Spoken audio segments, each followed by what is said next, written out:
me want to learn more and get these guys off their contract, off their slave contract. And went from there to me wanting to help against Jerry Heller. Eazy came to me. He met me at Galaxy Studio, which was Big Griffey Studio.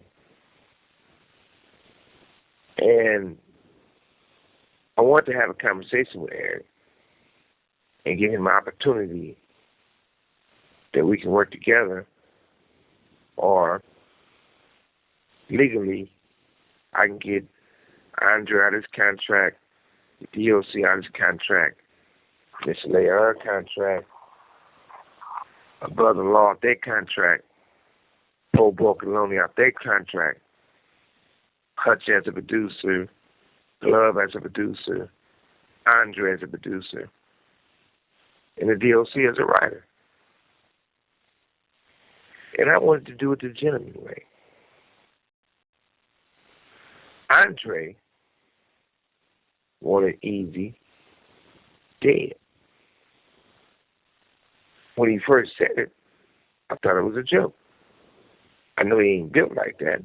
You talking about a guy who's scared to deal with a guy who viciously beat up his brother, stumped him out, kicked his head on the curb, and killed him.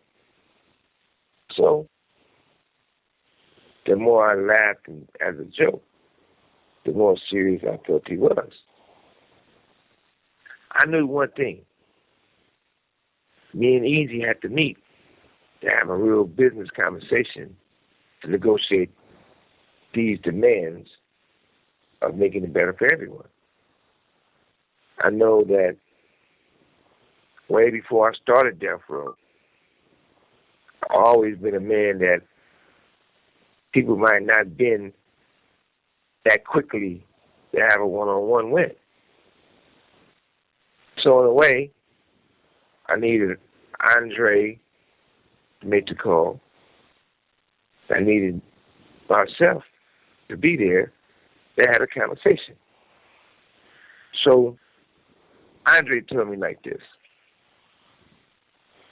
I want Eazy dead. I want to hear it. I want pictures. I want all this crazy shit. He was acting like he was a battered woman.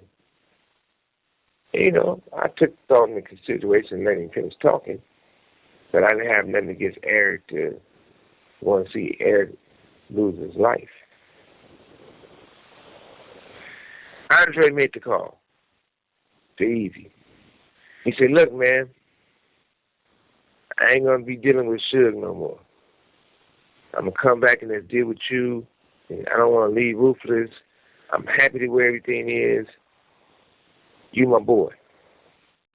Matter of fact, I want you to be on this song, on this album I'm working on. I want you to do a couple of songs.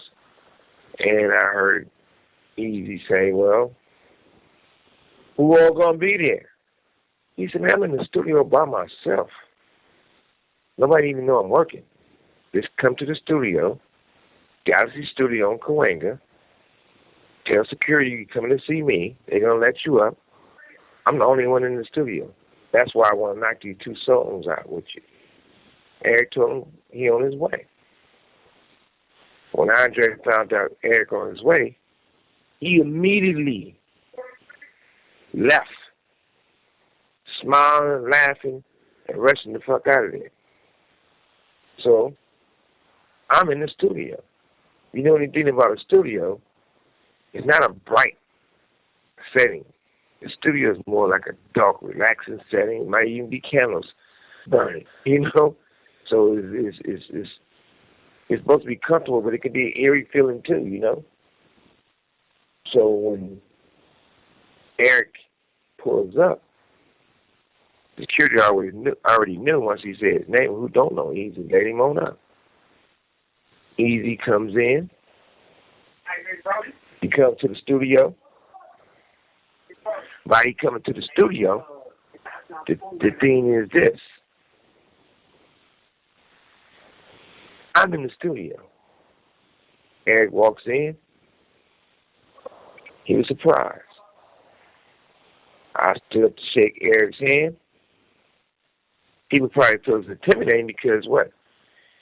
Eazy is like 5'2" and I'm 5'3", and I'm 6'3". Eazy probably weighed, Eazy was a little chubby. Eazy probably weighed whatever he weighed, and I'm way over 300 pounds. But I didn't have to intimidate Eric. I had a real conversation with Eazy. I said, look, man, this is a situation. All these groups is on Ruthless. Legally, I'm going to get them out their contract because of all the violations that Jerry did and Ruthless did, and you allowed to happen.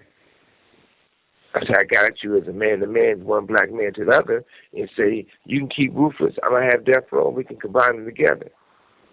You told me, you talked to your people, and they said if Jerry's stealing 75 cents out of $1, at least you're getting a quarter.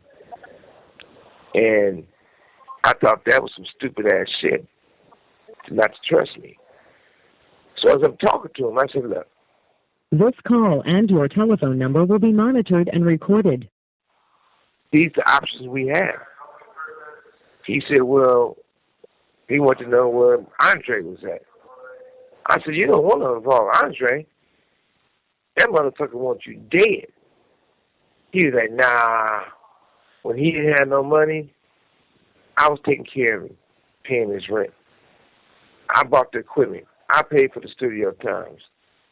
Without me, it wouldn't be no him. It's all right. I'm going to call him on the phone, and you listen. I'm going to put him on speaker. So I called Andre. He answered. The first thing he said, is that motherfucker dead yet? And I did my lip like to tell Eric to don't say nothing. He said, he's dead yet? I said, well, shit, he's pulling up. He said, look, he wanted me to beat the shit out of him. Knowledge is put to the test. Shoot him in the head and shoot him in his eye. Oh, then he said, shoot him in his mouth, and started laughing. I didn't think that old pussy-ass nigga had no nuts like that. So, as Eric listening of all this, you know me, I'm known to keep shit going. I said, you don't think his mother gonna feel bad enough that he dead, that if I shoot him in his eye and shoot him in his mouth and his face, they're gonna have to have a closed casket funeral? He's like, shit, you can go kill that bitch too. You know she stayed right on Compton. So I said, I get back at you. I never in my life seen a grown man look so motherfucking sad. Eric tried to hold back the tears. One tear rolled down, saying like it took an hour to roll down his face. Put a little on it, but that's how it felt to me. Like it was a slow motion tear. He said, man, all what I've done for him. If it weren't for me, he wouldn't have nothing. He wouldn't be nothing. He want me dead. And my mama? Tears flowed down. Even if I was going to whoop Eric's ass, everything was out the window. I never in my life seen a grown man look so motherfucking sad. I told Eric like this. Your secret's safe with me. You don't got to be embarrassed. I'm not going to touch you. But I told Eric it's this. I'm a real businessman. Anything I'm talking about is not illegal. We can fight it out in court. And we can take care of this now. He chose to take care of it then. He signed the paperwork. I'd ask Eric, let me see. This call and your telephone number will be monitored and recorded. I want to make sure that the signature matches. I made copies of his driver's license along with the signature, and we went from there. I never forgot that. I never forgot that all the great things that Eric did for Eazy, all the great things that Eazy did for Andre meant nothing to him. He wanted his man brutally dead, and he wanted his mother dead. So there was a part of me pounding on my chest like King Kong.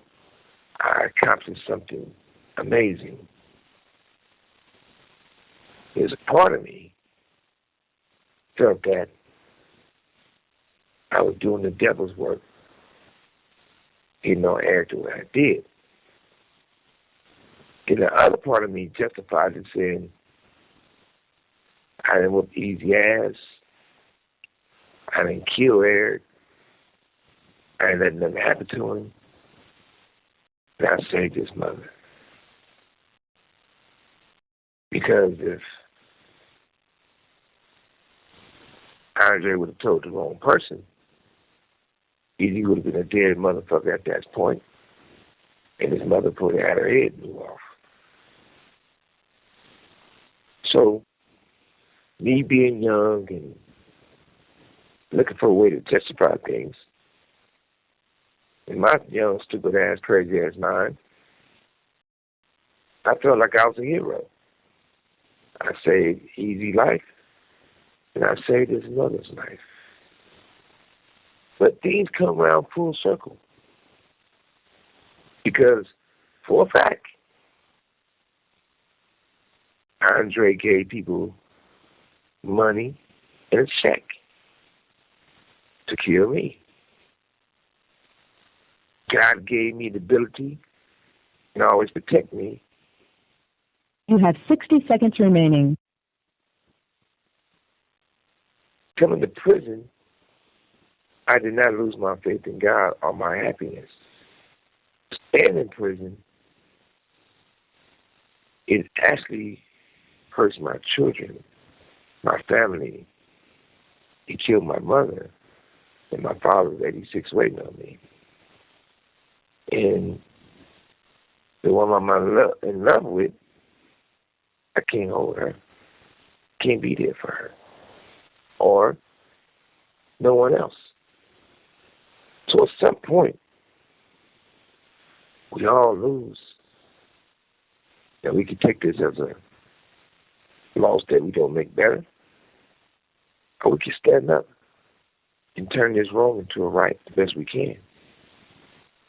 Certain people we can't bring back, but we can make sure it don't happen